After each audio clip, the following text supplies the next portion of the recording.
और जैसे ही थोड़ा सा समय निकला, आज रोज प्रतिदिन भगवान भोलेनाथ शाम का समय और गंगा जी पर चले जाए, और भोलेनाथ जी गंगा जी पर जाएं, और वहां माता पार्वती को मालूम नहीं कि प्रभु आजकल हमेशा तो मेरे को साथ लेकर भ्रमण पे निकलते थे, आजकल भोलेनाथ जी जाते कहां हैं, शंकर जी जा कहां रहे हैं, पता नहीं कहां रहे। और बाबा भोलेनाथ जी का स्मरण करा।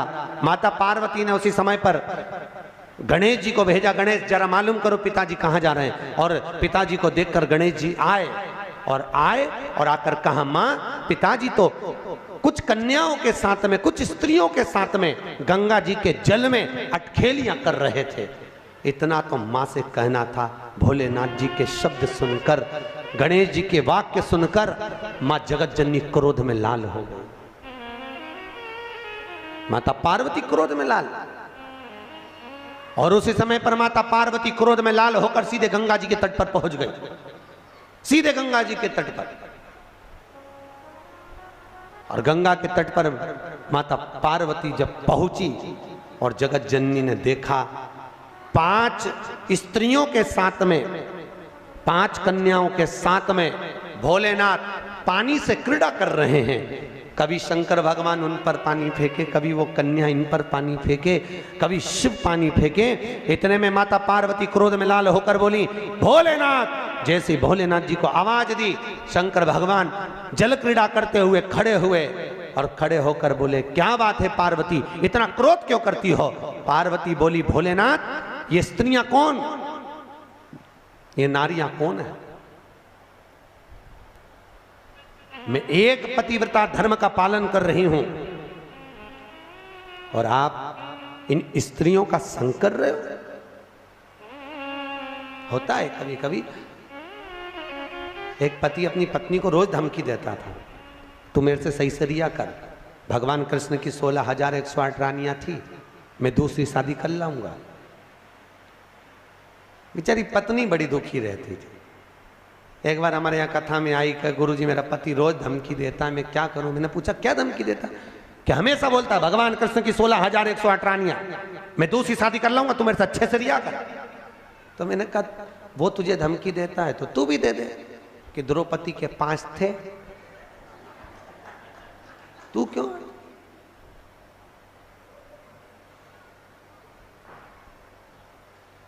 उसने, गुरुजी अब तुम चिंता मत करो, अब बोल। और दूसरे दिन फिर बोला, भगवान कृष्ण की 16,108 रानियां मैं दूसरी कर लाऊंगा। इतने में जूड़ा बांधती बांधती, देखना माताएं जब झगड़ने जाती है, लड़ने जाती है, जूड़ा क्यों, क्योंकि मेरे हिसाब से ये जूड़े से एनर्जी मिलती होगी लड़ने की, पावर। अच्छा पड़ोसन से 3-4 बार लड़ेगी ना तो 3-4 बार इसका जूड़ा खुलेगा, फिर बांधती बांधती बोल तो जरा बोल, मतलब एनर्जी, पावर, पावर है। होता है।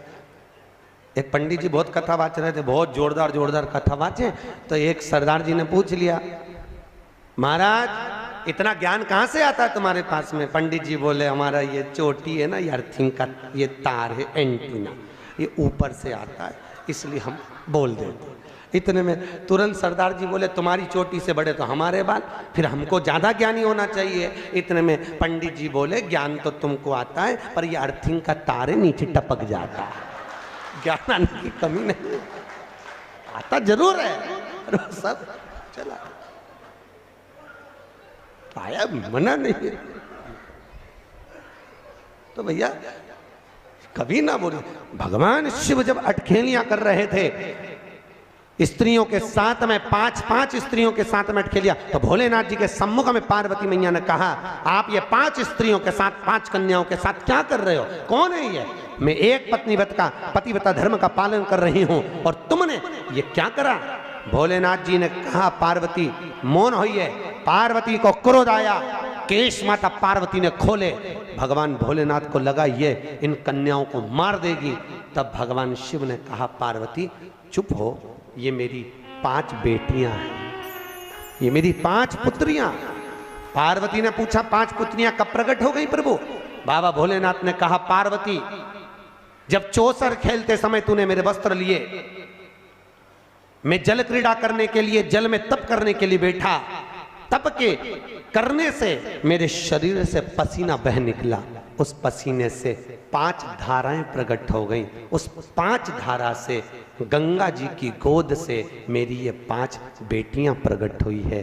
पहली जया, दूसरी विषहरा, तीसरी शामली बारी, चौथी देव और 5वीं दोतली। ये 5 कन्या शंकर जी की 5 बेटियां।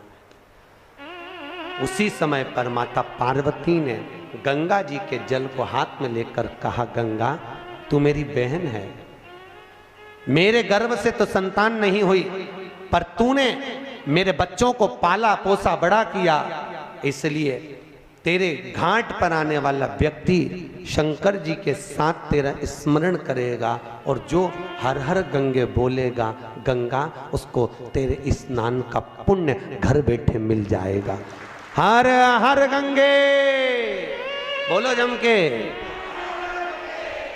केवल गंगा के साथ उसी दिन से हर हर शब्द जुड़ गया और जिंदगी हो गई आपकी बोलते बोलते। आपको अभी तक नहीं मालूम होगा कि हर हर गंगे क्यों बोलते।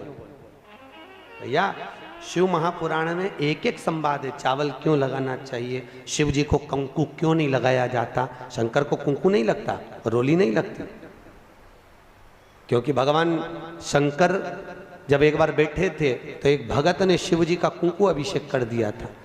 कुंकू अभिषेक करा, इतने में माता जगत जननी जगदम्बा उसी समय पर आ गई। पार्वती ने शंकर जी के ऊपर से रक्त की धार जब बहते हुए नीचे आई, भोलेनाथ जी के शरीर से रक्त बहता देखकर माता पार्वती को क्रोध आ गया।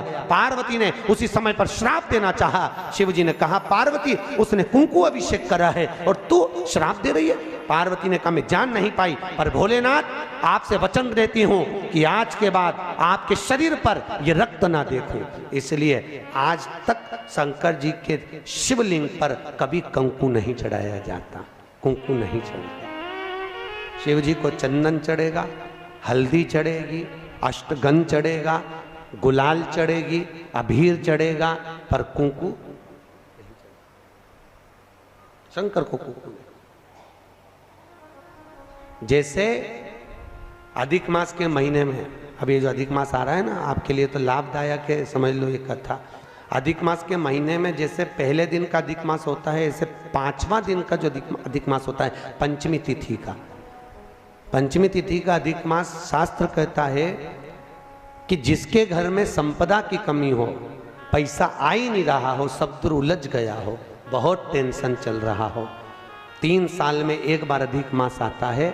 अधिक मास की पंचमी तिथि के दिन गन्ने का रस, गन्ने का रस जानते हो, ईख का रस, गन्ने का रस तुलसी जी के क्यारे में हाथ में लेकर 7 बार अपना नाम और गोत्र बोलकर छोड़ दो। जिंदगी में 3 साल में तो करोड़पति बनकर बैठ जाओगे, कभी लक्ष्मी की कमी नहीं आ सकती। अगला अधिक मास आएगा तो तुम तैयारी में बैठे रहोगे कि फिर पंचमी तिथि आए, फिर मैं गन्ने का रस डाल।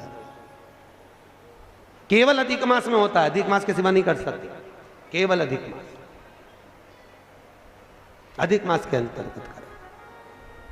और आपको तो मौका मिल रहा है, ज्येष्ठ का अधिक मास है इस साल, बड़े प्रेम से आनंद लें।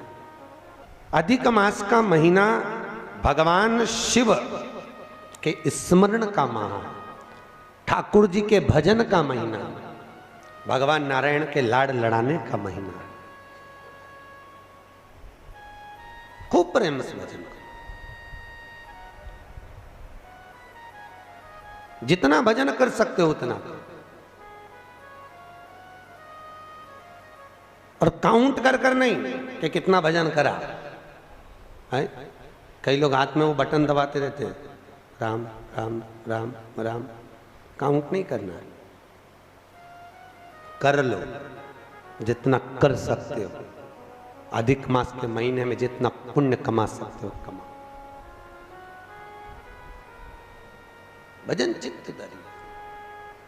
आज शिव महापुराण की कथा कहती है, माता पार्वती के सम्मुख में 5 कन्याओं को देखकर गंगा जी के सम्मुख में जब बात प्रसिद्ध करी, तब माता पार्वती से शिव जी ने कहा, ये मेरी 5 बेटियां हैं। पार्वती जी ने 5 को गले से लगाया। भगवान भोलेनाथ बोले, पार्वती ये जल की तरंगों में प्रवाहित होने के कारण इनका शरीर सर्प की आकृति में रहेगा। सर्प की आज्ञा।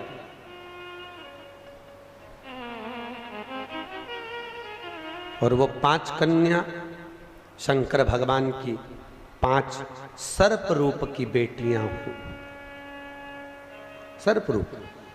आज भी नाग पंचमी के दिन घर के दरवाजे पर, घर के दोनों ओर, अब इधर पूछते हैं कि नहीं पूछते मालूम नहीं, पर नाग पंचमी के दिन 5 सर्प